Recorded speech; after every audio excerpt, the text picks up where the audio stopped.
So, happy 2019 and welcome to the first new episode of Unsealed for the second year of the show. I'm very excited to bring you another year of games to open up. I certainly have plenty to get to, but the game I'm going to start with this year is kind of an interesting one. If you remember back in episode 53, back in October of last year, I opened up this brand new copy of Castlevania Lament of Innocence, a game from Koji Igarashi, who had been in charge of Castlevania Symphony of the Night and the Game Boy Advance and later on Nintendo DS Castlevanias as well. But this was his first 3D Castlevania that played kind of like Symphony of the Night, but in a very 3D style. It's a game that I like a lot. It's not a perfect game. It certainly has its flaws, but it's still one that I enjoy to this day. But what people don't remember during Igarashi's PlayStation 2 days is there was a non-Castlevania game that he released, and it was a game that unfortunately fell flat, not only to players, but also to reviewers. And that game is the subject of today's opening, a game that I have not played. I've only kind of heard about, and I saw this on eBay for a good price, so I went ahead and I picked it up. So we'll learn about it together and read a little bit about it as we go. This is Nanobreaker, which was released, it looks like it's 2005, from Konami, and this was directed by Koji Igarashi. As we take a look at the back of the case here, it even says from the producer of the renowned Castlevania series. So using that Castlevania goodwill to produce a brand new game. And if you look at the front cover here, it almost looks like it would be an Alucard kind of character. So again, that's a look at the back of the box. And I'll go ahead and I'll read this real quick. I do apologize if I cough a little bit, and I'm still recovering from being sick late last year. So I'm trying to get through this as quickly as I can so I don't wind up hacking up a lung on the microphone here. So it says, you are the ultimate weapon. In the futuristic world of Nanobreaker, nanomachines have transformed humans into horrific monster machines. Boy, this sounds like a Metal Gear Solid game. As an experimental cyborg soldier, again, very Metal Gear, slash and rip your way through the machine onslaught with a shape-shifting plasma blade. As humanity's last hope, prevent the world from falling into certain apocalypse, not epocalypse, but apocalypse. Shape-shifting plasma blade offers a myriad of different attacks, including slicing, grabbing, and smashing enemies. Acquire special skills for even more devastating assaults, simple controls for beginners, and an advanced combo system for experts. Multiple game modes, including story, splatter, and movie. So that seems kind of interesting. This is, by the way, an M-rated game. You can see it down there. It is rated M for blood and gore and intense violence. But also Castlevania was too. So the M rating is not really that much of a surprise.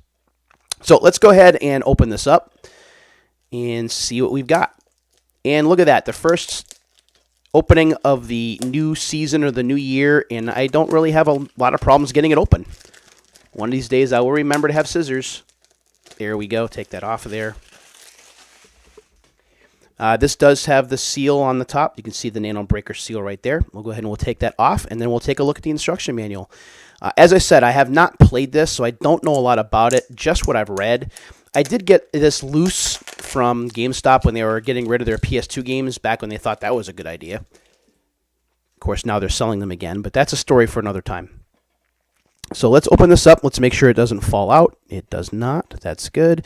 So on the inside, we have the Nanobreaker disc, and we have the instruction manual right here, and the disc is right here. Let's take a look at the manual. Manual seems kind of hefty, not overly so. The manual is 23 pages long. On the back of the manual, it's just something trying to get you to go to the Konami website. You can register at Konami and get exclusive news, game tips, and offers. And there's a lot of blood here. This looks like it's going to be kind of a bloody game, and you'd probably gather that from the splatter game mode. But let's open this up, and let's see what the story is, if they give us one. It is black and white, by the way. There's no color in here. That's kind of a shame. On-screen indicators, how to play, how to play, how to play. Basic moves. Is there a story? No story. Though we've got characters. The lead character looks like his name is Jake Warren. That sounds pretty normal. Jake is a highly acclaimed cyborg warrior from the Great War, and he led a unit of ruthless military cyborgs who were under his direction. annihilated millions of enemies. However, his victories did not come without expense. It has been reported that countless civilian lives were slaughtered as well. As a result of the massacre, Jake was declared a highly dangerous weapon of mass destruction and was later consigned to the scrap heap. Now, at a time when humankind is facing mass extinction, Jake has been reactivated as the government's last hope. Like I said, unfortunately, there's no story here, so I really can't tell you a lot about what's going on. There are some advanced moves and some basic moves in here, and they do give you some basic controller layouts so you can see pretty much what's going on.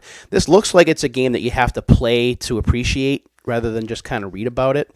There are 3 main characters. I already talked about Jake. There's Michelle Baker, who's one of the few scientists who knows the inner workings of Nano Island's main computer. She's assigned to infiltrate the island at the behest of the government. Her mission is to put an end to the deadly nanomachines by regaining control of the main computer, and that's all we get. And then Keith Spencer, who looks like he's the bad guy, although I don't know for sure. Military cyborg, proud of his status as a weapon, Keith takes great pleasure in overwhelming his enemies and destroying them. He lives by the credo, might is all. His power is only second to that of the legendary Jake Warren, so he sounds like a rival. Jake's disposal, Keith gained the top position among the cyborgs. Since then, he's continually been modifying himself with the latest upgrades in his quest for more power. And that's all we get. So the instruction manual really doesn't tell us a lot other than how to play, and that's pretty much it. So what I can tell from the screens on the inside or on the back of the case, though, it seems like it's pretty gory, which you would think makes sense considering Iga's background or Igarashi's background with vampire games. But it tries to be set in the future, so it's like this weird mishmash of Castlevania and Metal Gear Solid with a little bit of Devil May Cry thrown in, I guess. And that's what we get. Unfortunately, though, like I said, the game was a bomb. It was a failure. Didn't sell very well. Players didn't like it. Reviewers really didn't like it very much. And it just kind of sat on store shelves.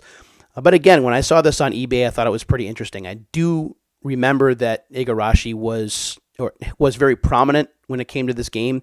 And when it kind of fell flat, which was symptomatic of what Konami was starting to go through in the PS2 era, and it was really the start of things to come for Konami. Once they weren't doing Castlevania or Metal Gear Solid or Dance Dance Revolution, it was pretty much a struggle.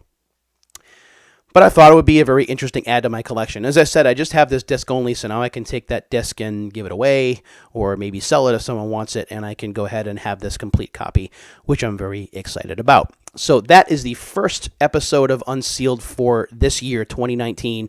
I hope this year brings you and your families and friends and loved ones the most success, the most health, the most fun, the most love. I wish you guys the very best this year and look for plenty more Unsealed to come this year. Hopefully we can get to episode 100 this year. I would love to see that.